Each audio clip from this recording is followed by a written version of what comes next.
সূরা ইব্রাহিম। রহমান রহিম আল্লাহ তাআলার নামে।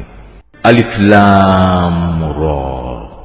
এ কোরআন এমন এক গ্রন্থ যা আমি তোমার উপর নাজিল করেছি, যাতে করে তুমি এর দ্বারা মানুষদের তাদের মালিকের আদেশক্রমে জাহেলিয়াতের অন্ধকার থেকে ঈমানের আলোতে বের করে আনতে পারো, তার পথে যিনি মহাপরাক্রমশালী ও যাবতীয় প্রশংসা পাবার যোগ্য। সে আল্লাহর পথে যার জন্য আকাশমণ্ডলী ও জমিনে যা কিছু আছে সব কিছু নিবেদিত। যারা এ সত্ত্বেও আল্লাহকে অস্বীকার করে তাদের জন্য কঠিন শাস্তি রয়েছে। এ শাস্তি তাদের জন্য যারা পার্থিব জীবনকে পরকালীন জীবনের উপর প্রাধান্য দেয়, মানুষদের আল্লাহর সহজ সরল পথ থেকে দূরে সরিয়ে রাখতে চায়। সর্বোপরি এ পথটাকে নিজেদের খেয়াল খুশি মতো বাঁকা করতে চায়। এরাই হচ্ছে সেসব লোক যারা মারাত্মক গুমরাহিতে নিমজ্জিত রয়েছে। আমি কোন নবী এমন পাঠাইনি যে নবী তার জাতির মাতৃভাষায় আমার বাণী তাদের কাছে পৌঁছায়নি, যাতে করে সে তাদের কাছে আমার আয়াত পরিষ্কার করে বুঝিয়ে বলতে পারে। অতঃপর আল্লাহ তাআলা যাকে চান তাকে গোমরা করেন, আবার যাকে তিনি চান তাকে সঠিক পথে পরিচালিত করেন। তিনি মহাপরাক্রমশালী ও মহাকুশলী। আমি মূসাকে অবশ্যই আমার নিদর্শনসমূহ দিয়ে তার জাতির কাছে পাঠিয়েছি। আমি আদেশ দিয়েছিলাম, তুমি বের করে নিয়ে এসো তোমার জাতিকে জাহিলিয়াতের অন্ধকার থেকে ঈমানের আলোতে, এবং তুমি তাদের আল্লাহর অনুগ্রহের বিশেষ দিনগুলোর কথা স্মরণ করাও। যারা একান্ত ধৈর্যশীল ও পরম কৃতজ্ঞতা পরায়ণ, তাদের জন্য এই ঘটনার মাঝে অনেক নিদর্শন রয়েছে।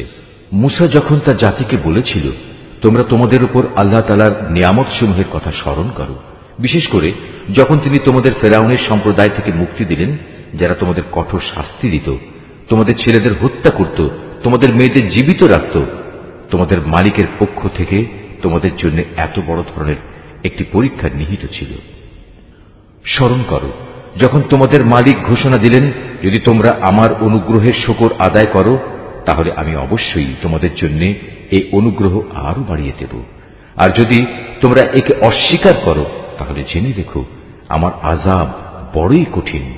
মূসা তার জাতিকে আরো বলেছিল, তোমরা এবং পৃথিবীর অন্য সব মানুষ একত্রেও যদি আল্লাহর নিয়ামত অস্বীকার করো তাতে আল্লাহর কিছুই ক্ষতি হবে না, কেননা আল্লাহ তাআলা হচ্ছেন যাবতীয় অভাব অভিযোগ থেকে মুক্ত, প্রশংসার দাবিদার। তোমাদের কাছে কি তোমাদের আগেকার লোকদের সংবাদ এসে পৌঁছয়নি? নূহের, আদ, সামুদ সম্প্রদায়ের ও তাদের পরবর্তী জাতিসমূহ, যাদের বিবরণ আল্লাহ তাআলা ছাড়া আর কেউই জানে না। সবার কাছেই তাদের নবীরা আমার আয়াতসমূহ নিয়ে এসেছিল। অতঃপর তারা তাদের নিজেদের হাত তাদের মুখে রেখে কথা বলতে তাদের বাধা দিত এবং বলতো, যা কিছু পয়গাম নিয়ে তুমি আমাদের কাছে প্রেরিত হয়েছ তা আমরা স্পষ্টত অস্বীকার করি। তাছাড়া যে দিনের দিকে তুমি আমাদের ডাকছ সে বিষয়েও আমরা সন্দেহে নিমজ্জিত আছি। তাদের রাসূলরা তাদের বলল, তোমাদের কি আল্লাহ তাআলা সম্পর্কে কোনো সন্দেহ রয়েছে, যিনি আসমান সমূহ ও জমিনের সৃষ্টিকর্তা? তিনি তোমাদের তার নিজের দিকে ডাকছেন যেন তিনি তোমাদের গুনাহসমূহ মাফ করে দিতে পারেন এবং একটি নির্দিষ্ট সময় পর্যন্ত তোমাদের অবকাশ দিয়ে সংশোধনের সুযোগ দিতে পারেন। এ কথার পর তারা বলল, তোমরা তো হচ্ছ আমাদের মতোই কতিপয় মানুষ। আমাদের বাপ দাদারা যাদের ইবাদত করত, তোমরা কি তা থেকে আমাদের বিরত রাখতে চাও? তাহলে তোমাদের দাবির পক্ষে আমাদের কাছে কোনো সুস্পষ্ট দলিল প্রমাণ নিয়ে এসো। নবীরা তাদের বলল, এটা ঠিক, আমরা তোমাদের মতো কতিপয় মানুষ ছাড়ার অন্য কিছু নই, কিন্তু আল্লাহ তাআলা তাঁর বান্দাদের মধ্যে থেকে যাকে চান নবুয়তের দায়িত্ব দিয়ে তার উপর তিনি অনুগ্রহ করেন, আর আল্লাহ তাআলার অনুমতি ব্যতি রেখে দলিল উপস্থাপনের কোনো ক্ষমতাই আমাদের নেই। আর ঈমানদারদের তো এসব ব্যাপারে আল্লাহর ফয়সালার উপরে নির্ভর করা উচিত। তাছাড়া আমরা আল্লাহ তাআলার উপর নির্ভর করবই বা না কেন? তিনি আমাদের জাহেলিয়াতের অন্ধকার থেকে আলোর পথসমূহে হেদায়েত দান করেছেন। এই আলোর পথে তোমরা আমাদের যে কষ্ট দিচ্ছ তাতে অবশ্যই আমরা ধৈর্য ধারণ করব। সর্বশেষে কারো উপর নির্ভর করতে হলে সবার আল্লাহর উপরে নির্ভর করা উচিত। কাফেররা তাদের রাসূলদের বলল, আমাদের ধর্মীয় গোত্রে তোমাদের ফিরে আসতেই হবে, নতুবা আমরা তোমাদের আমাদের দেশ থেকে বহিষ্কার করে দেব। অতঃপর ঘটনা চরমে পৌঁছলে তাদের মালিক তাদের কাছে এই বলে ওহী পাঠালেন, আমি অবশ্যই জালেমদের বিনাশ করে দেব, আর তাদের নির্মূল করে দেওয়ার পর তাদের জায়গায় আমি অবশ্যই তোমাদের প্রতিষ্ঠিত করব। আমার এই পুরস্কার এমন প্রতিটি মানুষের জন্য যে ব্যক্তি আমার সামনে জবাবদিহিতার জন্য দাঁড়ানোকে ভয় করে এবং আমার কঠোর শাস্তিকেও ভয় করে, এর মোকাবেলায় ওরা একটা চূড়ান্ত ফয়সালা চাইল, আর সে ফয়সালা মোতাবেক প্রত্যেক দুরাচার ও স্বৈরাচারী ব্যক্তি ধ্বংস হয়ে গেল। তার একটু পিছনে রয়েছে জাহান্নাম, সেখানে তাকে গলিত পুঁজ জাতীয় পানি পান করানো হবে। সে অতি কষ্টে তা গলধকরণ করতে চাইবে, কিন্তু গলধকরণ করা তার পক্ষে কোনো মতেই সম্ভব হবে না। উপরন্তু চারদিক থেকেই তার উপর মৃত্যু আসবে, কিন্তু সে কোনো মতেই মরবে না, বরং তার পেছনে থাকবে কঠোর আযাব। যারা তাদের মালিককে অস্বীকার করে তাদের ভালো কাজের প্রতিফল পাওয়ার উদাহরণ হচ্ছে ছাই ভস্যের একটি স্তূপের মতো। ঝড়ের দিন প্রচন্ড বাতাস এসে যা উড়িয়ে নিয়ে যায়, এভাবে ভালো কাজের দ্বারা যা কিছু এরা অর্জন করেছে তার দ্বারা তারা কিছুই করতে সক্ষম হবে না।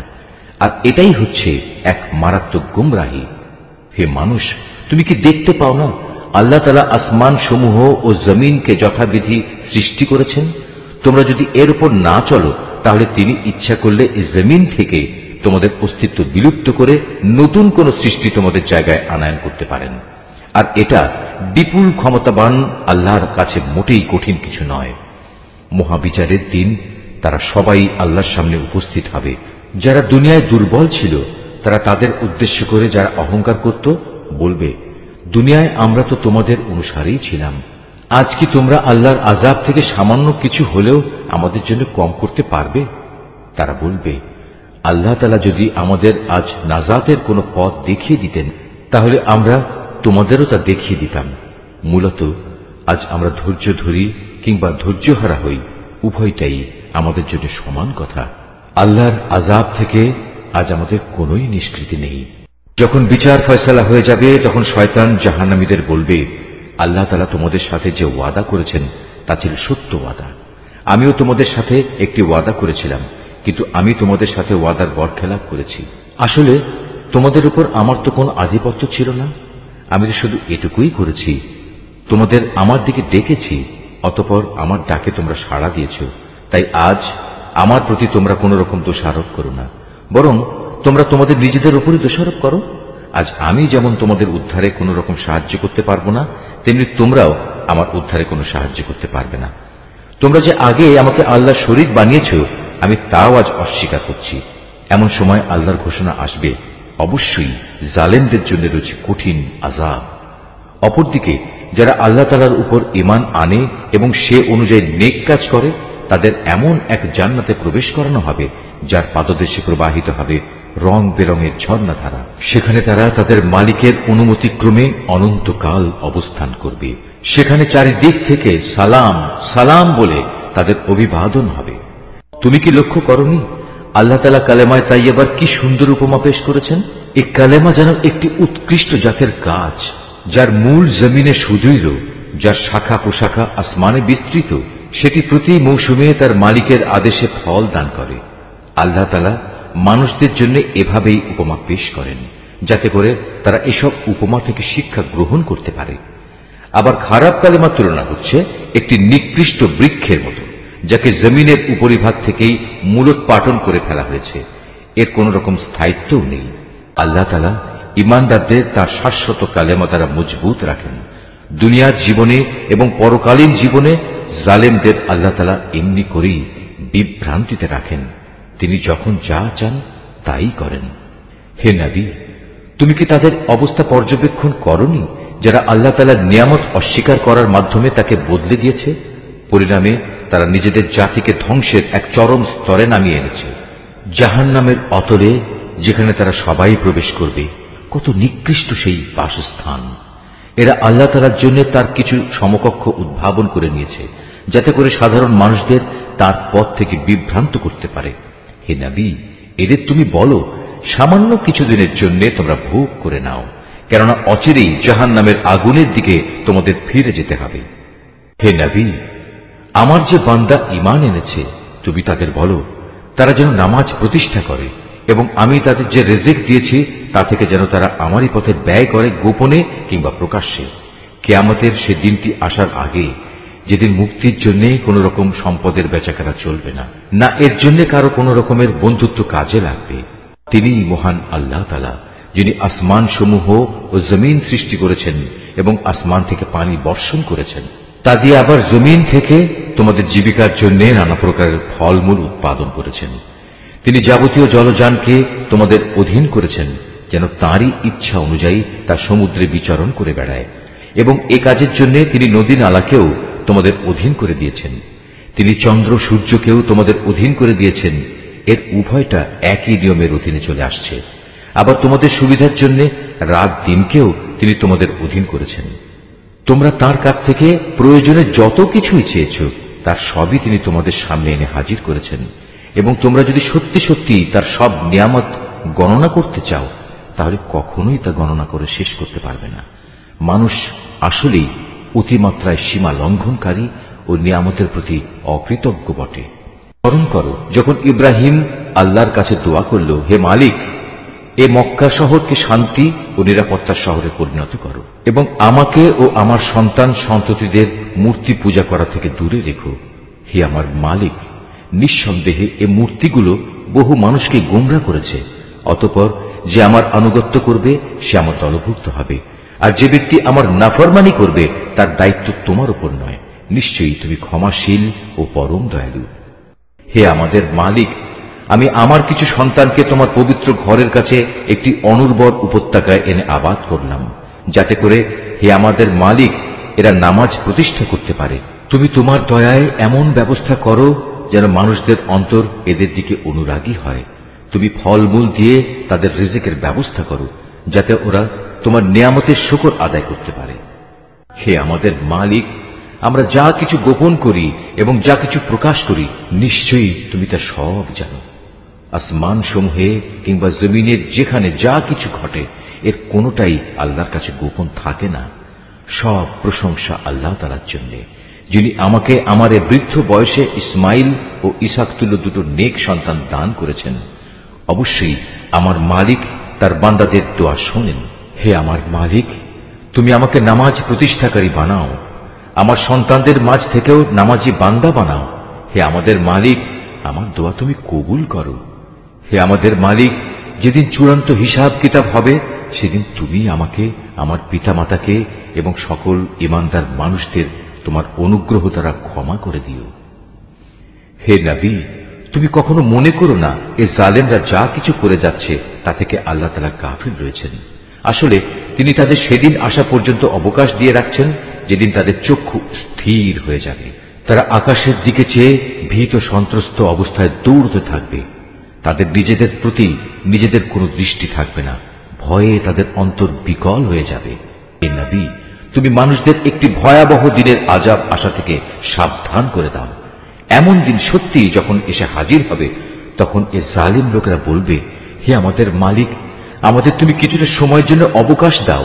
এবার আমরা তোমার ডাকে সাড়া দেব এবং আমরা তোমার রসুলদের অনুসরণ করব। জবাবে বলা হবে, তোমরা কি সেসব লোক যারা ইতিপূর্বে শপথ করে নিজেদের মধ্যে বলাবলি করতে, তোমাদের এই জীবনের কোনোই ক্ষয় নেই, অথচ তোমরা তাদের পরিত্যক্ত বাসভূমিতেই বাস করতে, যারা তোমাদের আগে নিজেদের উপর নিজেরা জুলুম করেছিল। এবং এ কারণে আমি তাদের প্রতি কি এ ধরনের আচরণ করেছিলাম তাও তোমাদের কাছে সুস্পষ্ট ছিল। তোমাদের জন্য আমি তাদের দৃষ্টান্ত উপস্থাপন করেছিলাম। সোজা পথে এরা বিভিন্ন চক্রান্তের পন্থা অবলম্বন করেছে। আল্লাহর কাছে তাদের সেসব চক্রান্ত লিপিবদ্ধ আছে, যদিও তাদের সে চক্রান্ত দেখে মনে হচ্ছিল তা বুঝি পাহাড় টলিয়ে দিতে পারবে। হে নবী, তুমি কখনো আল্লাহ তাআলাকে তার নবীদের দেয়া প্রতিশ্রুতি ভঙ্গকারী মনে করো না। অবশ্যই আল্লাহ তাআলা মহাপরাক্রমশালী ও প্রতিশোধ গ্রহণকারী। প্রতিশোধ হবে সেদিন যেদিন এ পৃথিবী ভিন্ন আরেক পৃথিবী দ্বারা পরিবর্তিত হয়ে যাবে। একইভাবে আসমানসমূহ ভিন্ন আসমানসমূহ দ্বারা বদলে যাবে এবং মানুষরা সব হিসাবের জন্য এক মহা ক্ষমতাধর মালিকের সামনে গিয়ে হাজির হবে। সেদিন তুমি অপরাধীদের সবাইকে শৃঙ্খলিত অবস্থায় দেখতে পাবে। ওদের পোশাক হবে আলকাত্রার মতো বিভৎস, তাদের মুখমণ্ডল আগুন আচ্ছাদিত করে রাখবে। এটা এই কারণে আল্লাহ তাআলা প্রতিটি অপরাধী ব্যক্তিকেই তার কর্মের প্রতিফল দেবেন। অবশ্যই আল্লাহ তাআলা হিসাব গ্রহণে অত্যন্ত তৎপর। এ কোরআন হচ্ছে মানুষের জন্য এক মহা পয়গাম, যাতে করে এ গ্রন্থ দিয়ে পরকালীন আযাবের ব্যাপারে তাদের সতর্ক করে দেয়া যায়, তারা যেন এর মাধ্যমে এও জানতে পারে তিনি একমাত্র মাবুদ। সর্বোপরি বোধ শক্তি সম্পন্ন ব্যক্তিরা যাতে করে এর দ্বারা উপদেশ গ্রহণ করতে পারে।